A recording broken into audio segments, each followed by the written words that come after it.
Alright, I will apologize first off. I'm not really feeling good, a little under the weather. Got my flu shot a couple days ago. I usually get sick for a few days afterwards, but it was raining today and now it's nice and sunny, so I decided to come out here and make this video. So this is my kayak rack that I made myself. I kept going online trying to figure out a way to transport my kayaks from San Antonio down here to the valley, and all I have is this wonderful Ranger. I love her. She's gotten me through a lot, but as you can tell, she's pretty. It's a Ranger, so it's not the greatest tool for transporting large objects. And so these 12-foot ocean kayaks, as you can tell, it's a Scrambler XT. These are older models. They're, I believe, 2008, 2009. But they're 12 foot by 29 inches. So they're very long, and I actually overestimated.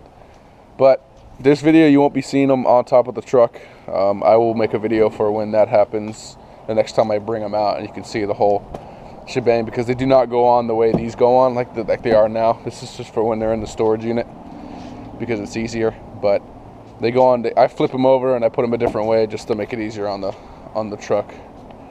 So I went online looking for racks, and of course they're all way out of my budget range. You know, $200 to $300, some up even to $400 or $500, some in the thousands. So obviously that wasn't going to be my choice. And I thought maybe truck bed extenders would work, the ones that come out of the hitch, and it's a U-bar. Academy sells them, but they're about $90 to $100, and that was still a little bit over my range. So I decided maybe I could throw one together. Maybe somebody has a way to throw these things together for cheaply. And of course, YouTube, being the great tool that it is, had somebody that put this almost exact rig together. Of course, I scale it down for my truck, but it's 2x4s that I got from Home Depot. They are 8-foot pieces.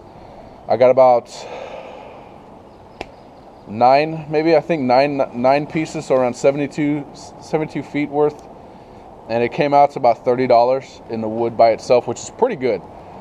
And of course, I measured my truck bed and put everything in, and these everything will fit my truck bed. This leg right here, you can see, you can't tell right now because it's on a slope, but it is, as I push this up and get the other one to touch, it is a few inches shorter.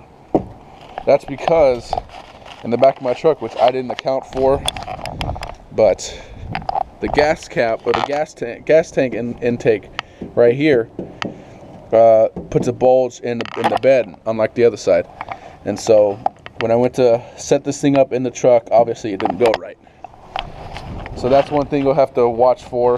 I put together just these outside frames, and then I cinched them down the way I cinched them down into the truck, and then I made my adjustments off of that just to get it to fit snug. But it's just this bottom beam goes and runs from the front to the back, and it sits snugly when you close the tailgate, and it sits right on top of the wheel well right here. And so it sits firm, so that way there's pressure pushing down on it when I strap it in, and there's pressure pushing it towards the front of the truck. So that way when the wind catches these things, it won't lift them up. Alright, so as we move up from these beams, I screwed in some eyelets here. These are for the straps themselves, the hook straps that will go over, go through this. On this one I cut a channel into there because that's what I had on that other video I watched. And that's where the strap will sit so it won't slip off. Of course, that's real time consuming, so I got pretty lazy. You don't have to be like me, but I just kind of wore and sanded a little divot. But I'm gonna go back and fix that through. But this eyelet, if you may notice, is a little bit higher than the other one, because this is where the hook will go and strap into there, and the actual crank strap will be on the other side. And I miscalculated having it the same height as this, and so whenever I would tighten it, the strap would actually cinch up here onto the thing itself, and so I wanted to avoid any slipping from that, so I moved that one down to accommodate for it. Now underneath these kayaks on this cross beam, I literally just went and bought a pool noodle. See it, sorry.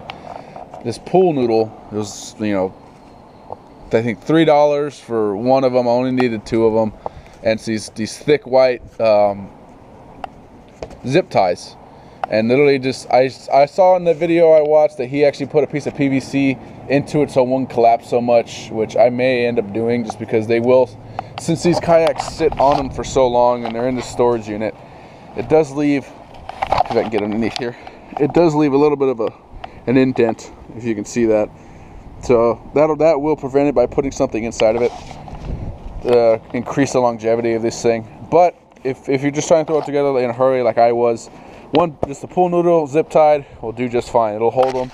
That way your kayaks you're not cinching them down onto the wood themselves, and it just being more mindful of taking care of your kayaks. It's pretty sturdy.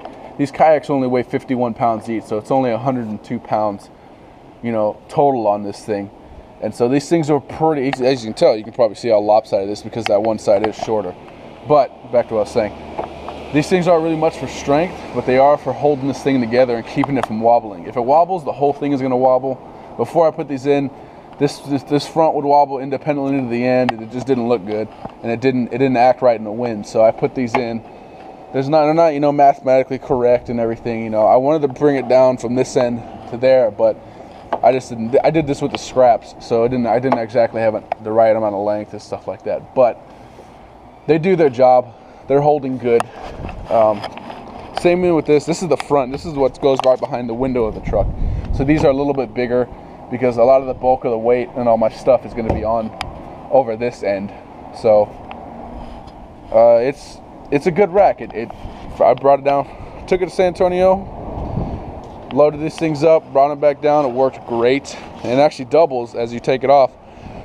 It doubles, and you can use it as essentially what it is for is as a rack holder in your storage unit, in your backyard, your garage, wherever, because it'll hold them. You can put all your fishing stuff underneath it. You know, it just works. It works really good for the little bit I spent on it. So, that's gonna wrap it up for the rack itself. There isn't really much else I can talk about it. It does its job. It saved me a whole lot of money. I'm real proud of it. You know, it's got a lot of flaws in it, that's for sure, but it definitely does its job well. I'm not going to be talking about the kayaks right now. I will save that for another video when they're out in the water, or when I'm about to get down on the water with them. And there are some additions I am going to make to these kayaks, and I will videotape all of that and upload it to YouTube. Also, one more thing, I will add PVC rod holders to this thing under here. You know, it should be able to fit about 6. You know, 6 on this side, 6 on the end. That way they're held all the way through. I may even, let me know what you think. I may even put one right here going straight up and down, so when I'm shark fishing on the surf, I can actually set the rod in and have it anchored to the truck so that it won't get pulled out of the sand. Because I have had a shark pull my PVC rod holder out of the sand before, so just an idea I'm looking at. If you made it to the end of this video, thank you for watching. I'm still new to YouTube. I'm getting around it and enjoying it so far. So if you have any tips, any ideas, anything to help me out, that'd be great. Leave a comment below. If this video helped you out, go ahead and drop a like and subscribe if you can. It'd be really great. You know, just getting this thing started. So we'll see how far we can take this. Thanks for watching. Appreciate it.